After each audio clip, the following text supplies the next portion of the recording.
Muy buenos días, estamos aquí en Reavivados por su palabra, con la palabra de Dios que vive y permanece para siempre. Esta mañana vamos a revisar un nuevo libro, el libro de Tito. Es una carta que Pablo le escribió a uno de sus colaboradores, porque Pablo tenía la intención que Tito pudiera fortalecer a la iglesia de Creta, o a las iglesias de Creta. Creta es una isla, y en este lugar no había una iglesia grande ni estructurada. La mayoría de iglesias que habían eran iglesias hogares, es decir, en cada hogar se reunían unas familias y formaban un grupo que adoraba a Dios, y así en varios lugares de la ciudad, por diferentes motivos de distancia y de espacio físico, se habían formado así las iglesias. Entonces Tito va a estar en Creta, y va a estar en Creta para que él pueda fortalecer a la iglesia.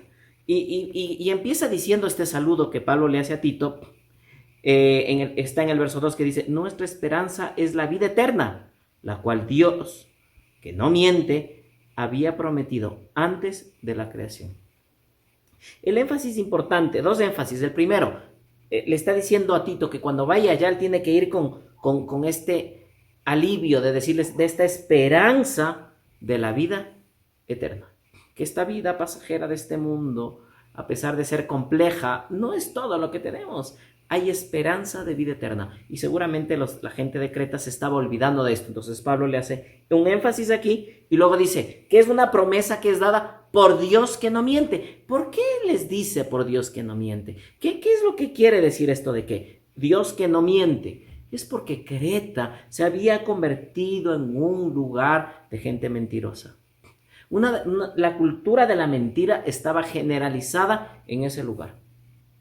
Saben, incluso habían muchos apodos de la parte continental, ahí en Grecia, donde para decir mentiroso tenías que decir cretense, porque la gente de Creta era demasiado mentirosa y vivía con falsedad, siempre engañando, porque Creta había sido un sitio donde hubieron muchos mercenarios que pactaban al mejor postor, o para el Imperio Romano o para los enemigos de Roma. Entonces era un lugar estratégico. El primero que llegaba y decía: yo tengo dinerito y quiero hombres. Entonces había muchos mercenarios y ellos no les importaba mentir con tal de obtener estos contratos o estos recursos militares. Entonces este era un tema bien complejo ahí en la iglesia de Creta, porque la mentira era generalizada incluso dentro de los cristianos. Había gente de la iglesia incluso, ¿no?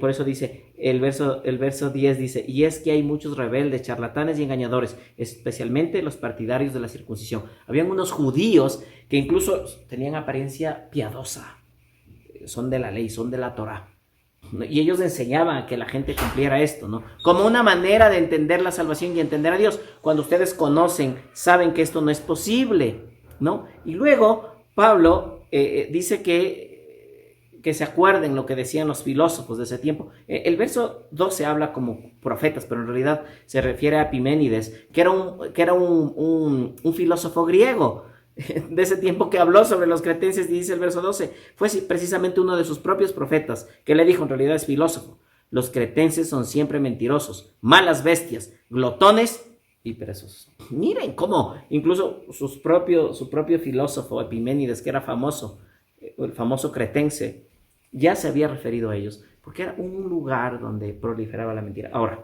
Tito está ahí como baluarte del que está de parte de Jesucristo, que es la verdad encarnada.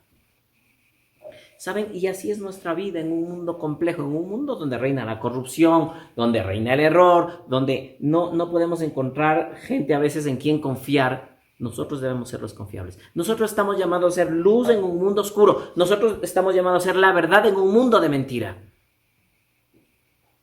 Y debemos pedir a Dios para ser honestos, para no ser hipócritas, sino para actuar con rectitud, porque ese es el llamado que Dios nos hace, así como le hizo a Tito.